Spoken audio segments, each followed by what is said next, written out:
Hemos dedicado a la investigación en medicina natural colombiana, con un énfasis en manejo de cáncer con medicina natural, logrando reducción de tumores, atacar células cancerosas, mejorar el sueño, mejorar la digestión, reducir el dolor y mejorar la calidad de vida.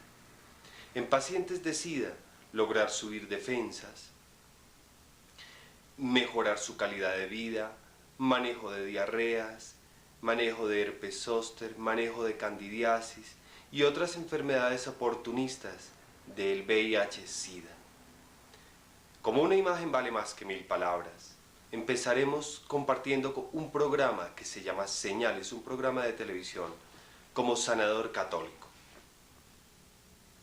Posteriormente compartiremos un programa que se llama Tierra de la Esperanza, del padre Diego Jaramillo, director del Minuto de Dios.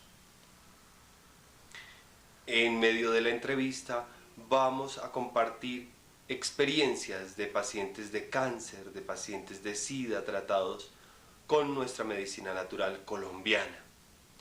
Y compartir también eucaristías de sanación de distintos sacerdotes. Nosotros llevamos la historia clínica por video y esto nos permite compartir por medio de videos.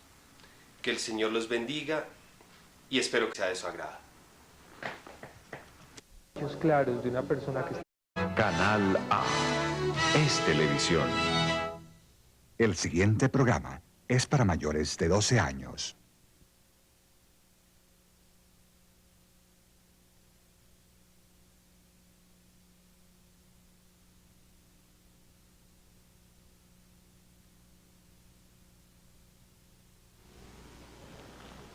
La fe mueve montañas. La fe puede curar dolencias físicas. La fe, sin importar la afiliación religiosa de cada persona, es tanto o más poderosa que los más avanzados procedimientos médicos.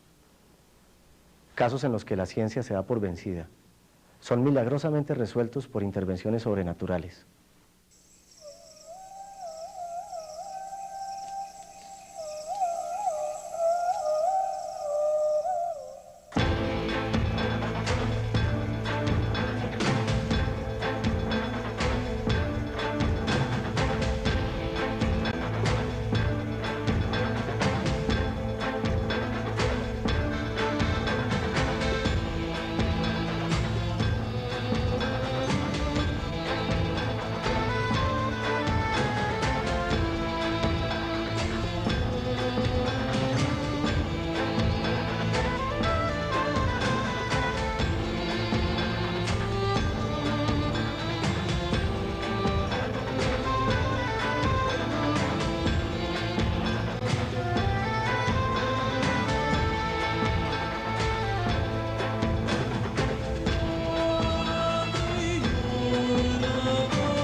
Soy Álvaro García y esto es Señales.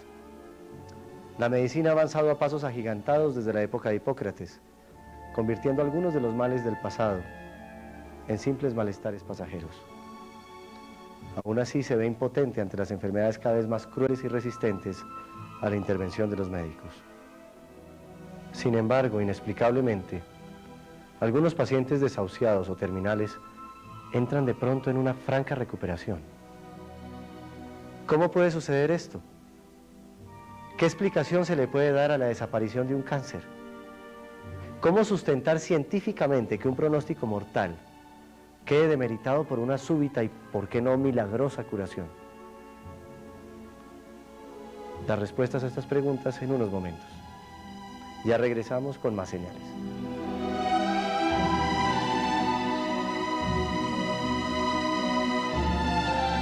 Canal A. Ya regresamos.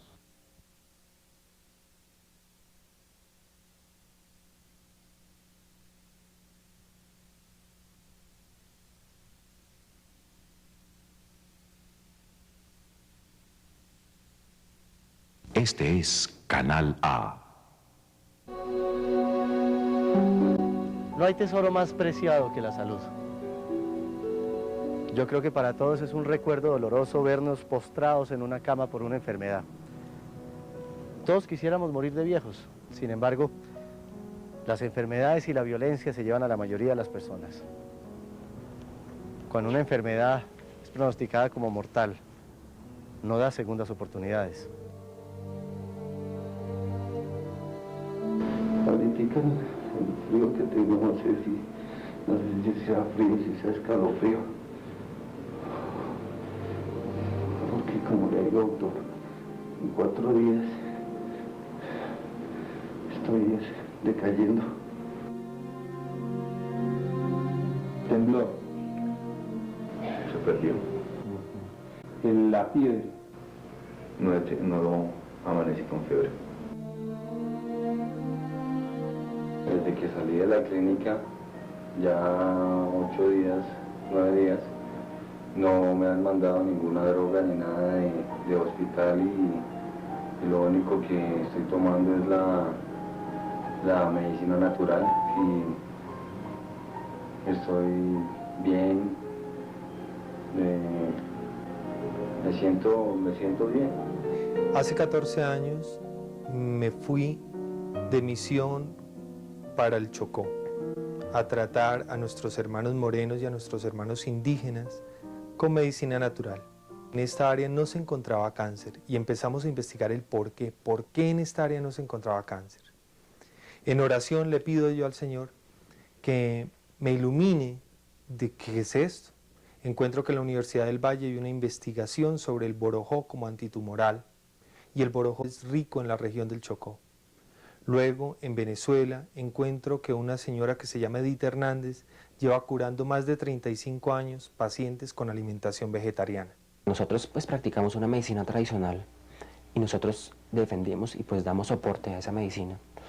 No estamos cerrados a que hayan otras posibles alternativas de curación o de sanación.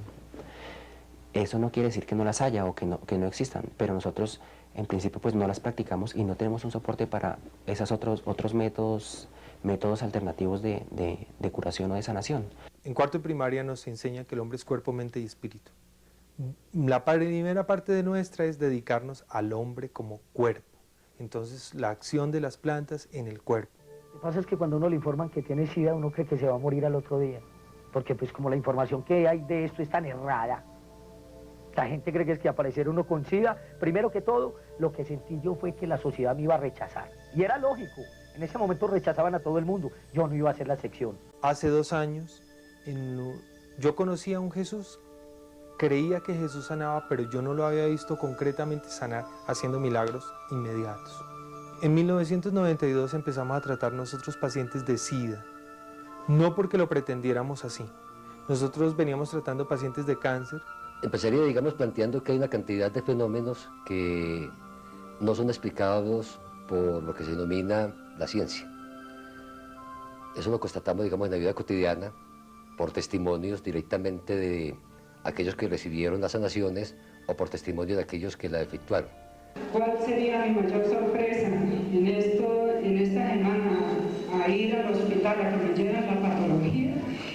La mayor felicidad es que no me encuentra ninguna partícula de cáncer. Poco a poco en este caminar empezamos a orar y a imponerle manos a los pacientes queriendo ver ese amor de Jesús, queriendo que las personas estuvieran mejor.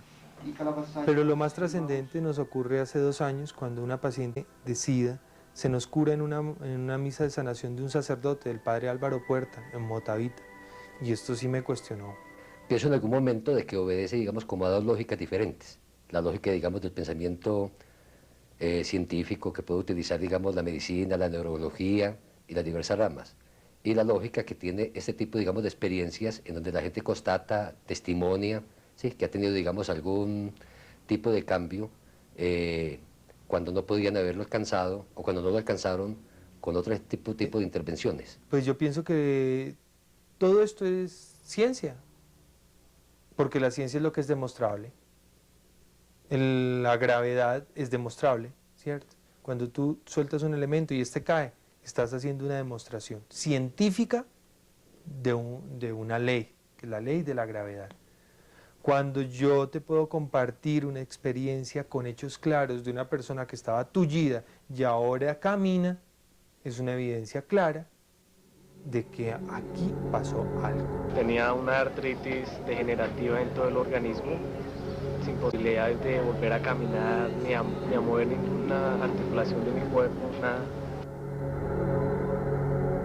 Y ver personas en silla de ruedas levantándose y volviendo a caminar, ciegos viendo, sordos oyendo.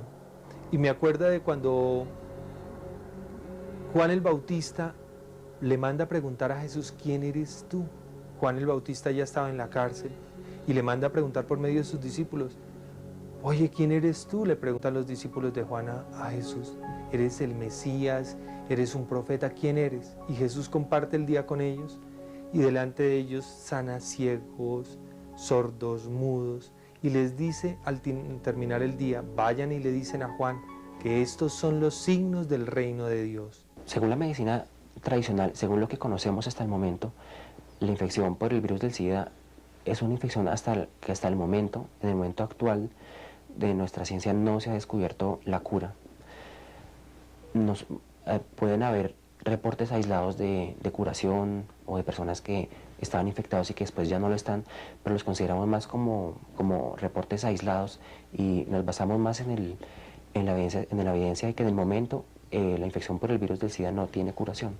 Uno de los pacientes más hermosamente recuperados por la acción del Señor Jesús se llama Orlando Aguirre.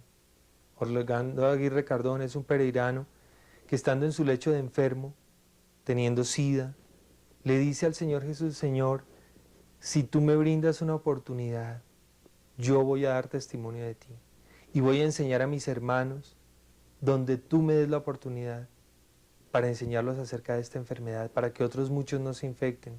Nos lo mandamos a hacer 25 y de los 25 nos llamaron a 7 y nos dijeron, hermano, no creemos que termine en el año. Cuando ellos empezaron a morirse, ya en el 94 murieron 5. Quedamos un compañero mío y yo, Guillermo y yo, que éramos los que damos las conferencias. Mis defensas habían bajado a 0.32 y cuando me estaba muriendo, la gente del Diario de Lotú me pidió un reportaje, los de Pereira. Sacaron el 6 de agosto un periódico y con un periódico de eso se aparece un hombre a la casa que trabaja plantas, un botánico, y me dice que él es capaz de pararme de la cama con las plantas. Ellos me mandan a Manizales, que era donde nos hacían el recuento de linfocitos. Y el 1 de septiembre que nos entregan el resultado, habían subido a 540 en 18 días. Era un logro increíble. En el 94 murieron 5. Quedamos un compañero mío y yo, Guillermo y yo, que éramos los que damos las conferencias. Guillermo murió el 29 de enero del 95 y quedé yo con vida.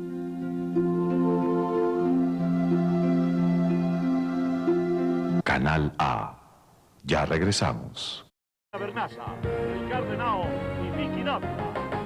Buenas tardes. El Papa y el Diablo tuvieron un encuentro frente a frente en plena plaza de San Pedro en Roma. Los diarios más importantes en el Vaticano indican que Juan Pablo II decidió exorcizar a una joven de 19 años que desde hace 7 está poseída por el demonio. El Papa, según testigos, no pudo expulsar al demonio de la joven, por lo tanto pidió el respaldo del más importante experto en el tema que trabaja en el Vaticano.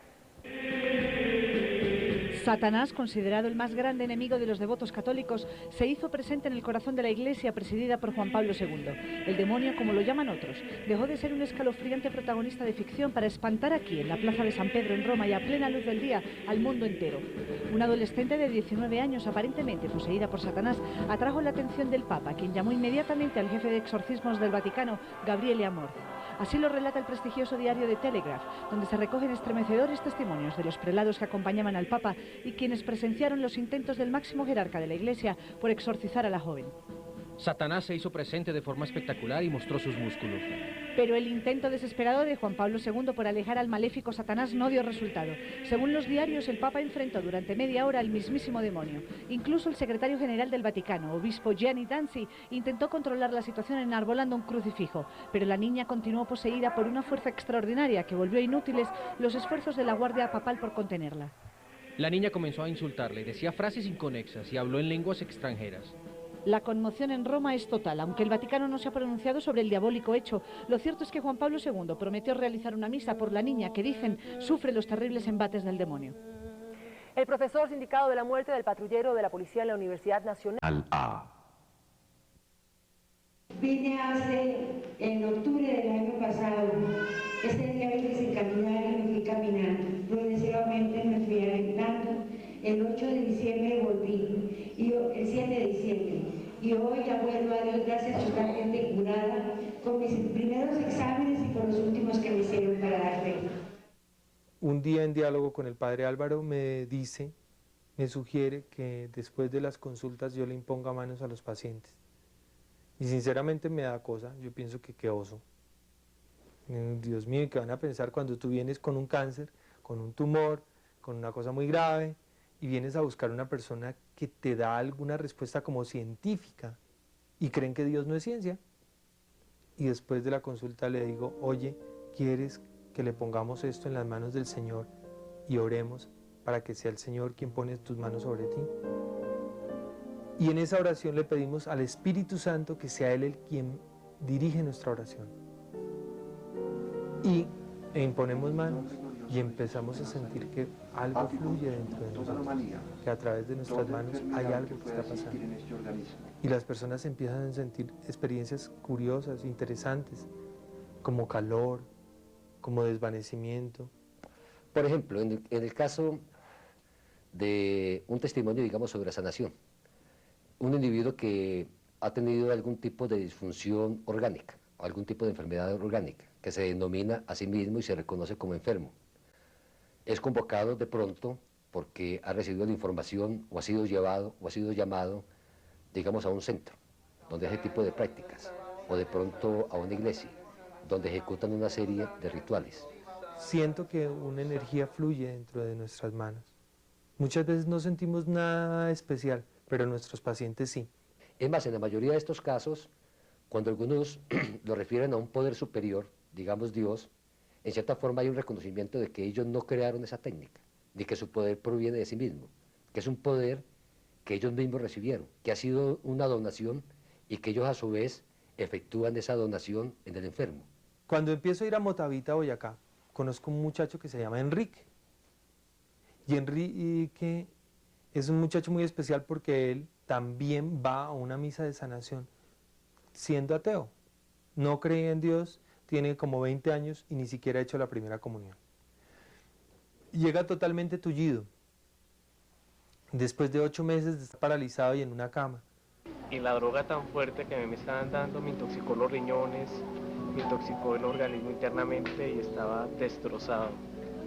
Así que por primera vez vine el 12 de octubre acá, sin fe ni nada. Duré aproximadamente 7 meses y medio en una cama, sin posibilidades de volver a caminar ni a mover ninguna articulación de mi cuerpo. En mitad de la misa, en el momento de la elevación, pues sentí una fuerza interior muy grande y dudé un poquito en caminar y me abrieron campo y poquito a poco di unos pasos y caminé y llegué hasta el altar y fue una emoción completa eso.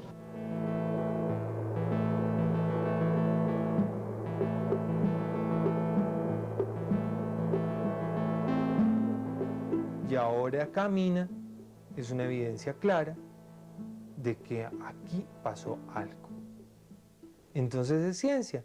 Lo que ocurre es que siempre nos queremos demostrar todo bajo el mismo lente y eso no se puede. La electricidad existe, mas no es visible. Y hay a muchas personas que las llamaron locos, que los llamaron desquiciados, que simplemente hasta los quemaron en la hoguera en nuestra Santa Madre Iglesia Católica, porque no podían demostrar las cosas bajo el lente que lo querían ver los otros. Entonces simplemente nos toca cambiar de óptica. Nuestros indios Mama en la Sierra Nevada siguen curando con plantas. Y eso es ciencia. Lo que pasa es que para la óptica nuestra, para la óptica del concepto científico, pues tendríamos que llevar esa planta a un laboratorio, tratarla con 150.000 ratones, volver los ratones con cáncer, y seguir un proceso muy acucioso, muy costoso, para demostrar algo que hace 500 o 1000 años vienen haciendo nuestros hermanos, los indios Mama de la Sierra Nevada. Ahí me llama la atención fundamentalmente que cuando se testimonia estos casos de sanación, se refiere, digamos, a sanación o a cambios o a mejoría o a curas de enfermedades orgánicas. Y enfermedades que en algunos casos son enfermedades, digamos, gravísimas, que por parte, digamos, de la medicina han logrado en algún momento simplemente controlarlas, ¿sí? O poner un poco, digamos, de paliativos. Yo pienso que las cosas están cambiando maravillosamente para bien. Hay muchos médicos que invitan a la gente a orar. Hay muchos médicos católicos, carismáticos, que conocen a un Jesús que sana. Canal A. Ya regresamos. Las bombas enviadas a periodistas. Un periódico italiano reveló que el Papa Juan Pablo II ha realizado 3 exorcismos durante sus 23 años de pontificado. Según el periódico La Estampa, el Santo Padre hizo el primer exorcismo en 1982. Un conocido padre católico y el principal exorcista de la Iglesia Católica aseguró al diario que el pasado mes de septiembre el pontífice le realizó una ceremonia a una mujer de 20 años que estaba poseída por un espíritu maligno. Según el religioso, estas ceremonias son una muestra del mensaje de la Iglesia que desea desterrar las tentaciones diarias del diablo. Y con sorpresa, un campesino en Esperanza que dirige el padre Diego Jaramillo, director del Minuto de Dios. No es mi obra, es la obra de Jesús. Por tanto, confía en Jesús. De esta parte también una persona se debe levantar y caminar de la silla de ruedas. Vamos a ver también a este hermano nuestro que se levanta y camina. Yo pienso que este médico, esta persona, digamos, que sana, es un tipo que se siente en realidad que tiene que cumplir una misión, y eso es muy importante, y una misión que lo trasciende a él, una misión que no es creada por él, ¿sí? Es una misión recibida, a él le dieron ese don, él lo recibió, tiene un poder que él lo reconoce, que lo recibió de alguien, él dice que es Dios, que es Jesús, y tiene sus contextos, y él usa ese poder para curar a los demás. Entonces hay una conciencia como muy clara, digamos, de los límites de su propia intervención, a pesar de que reconoce un poder superior. Se requiere que yo le permita a Dios que entre en mí. Si yo no se lo permito, no hay caso. Requiere que yo quiera, entre otras cosas, que yo quiera vivir. Hay muchas personas que no quieren vivir. Tengo muchos pacientes que dicen que sí quieren vivir, pero se comportan como si no quisieran. Mis hermanos pacientes de SIDA siguen en una vida sexual agitada, siguen metiendo droga, siguen en el alcoholismo, y así se tomen los nuestros, aunque fuera agua bendita. Pues es como el que peca y reza y empata, y es peor aún, porque, o sea, tienen unos comportamientos que agreden su vida. El estado de ánimo es muy importante. En muchos casos, muchos testimonios, se ha evidenciado que una persona que definitivamente no quiera vivir, que no quiera recuperarse, su recuperación va a ser mucho más demorada, va a ser mucho más tardía, o incluso puede no recuperarse que una persona que tiene el ánimo de recuperarse y que expresa pues el deseo de querer vivir. Jesús está vivo y sana hoy. Yo lo veo aquí todos los días. Aquí, yo no sé cuántas personas podrán decir esto, pero yo, Rodrigo Escayón, veo a Jesús sanar todos los días. Veo el amor de Jesús sanar aquí. De entrada, él no choca, digamos, con un pensamiento científico y con un pensamiento, digamos, no científico. Y cuando estoy hablando, digamos, de científico, no científico, no estoy, digamos, poniendo o demeritando, digamos, lo no científico, ¿sí? Ese tipo de prácticas, sino que recurre, trata de integrarlas, porque si cree en Jesús, no lo ha dicho, porque obviamente el objetivo de la entrevista no era eso, considera que todo lo existente es producto del Dios de él. Entonces no tiene por qué desechar esos dones también divinos. Ahora, no siempre la idea es prolongar la existencia, porque solo Dios la prolonga. Y si la medicina lograra prolongar la existencia indefinidamente, tendríamos aquí personas vivas desde hace 500 o N años. Todos tenemos un ciclo de vida y la idea es buscar calidad de vida en el tiempo que estemos vivos. La mayoría de las tendencias religiosas reconoce la evidencia del poder de sanación. Es una posibilidad que el hombre tiene latente en sí mismo para recobrar su salud o el equilibrio energético, como queramos llamarlo. Solo hace falta un ingrediente, tal vez el más difícil para la condición humana, es la fe. La fe que es capaz de cambiar cualquier elemento en la naturaleza. ¿Cómo la profecía sabe 500 o 1000 años antes lo que va a suceder después? Ese sí es un misterio, porque el fin de los tiempos, hay unas que son de Jesús y hay otras que son del Antiguo Testamento.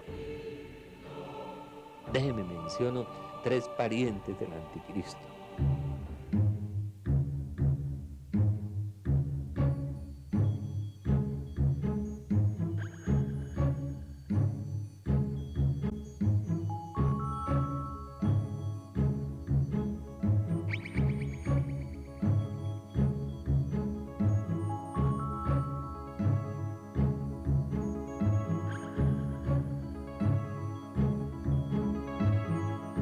Los sábados combina tu diversión con hombres de honor.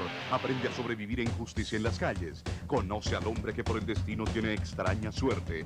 Ríe con los comentarios de la grúa y déjate contagiar de la energía de Viceversa. Sábados de 3:30 a 7 de la noche. Aquí, en su canal A. Así los Tucanes de Tijuana se robaron el show en Acapulco. Y el padre Simón dice que nada ni nadie lo puede detener. Ya volvemos. De Brasil tendremos la oportunidad de escuchar qué dice la mamá de Gloria Trevi, pero también el padre Simón dice que no lo detiene nadie en su lucha contra los poderes del mal. Un equipo de Ocurrió Así, encabezado por Marta Vigil, viajó hasta Veracruz, México, donde encontró al padre Simón, un hombre que le hace frente a los poderes del mal y no da un paso atrás en su lucha para liberar a los que dice están poseídos por el demonio.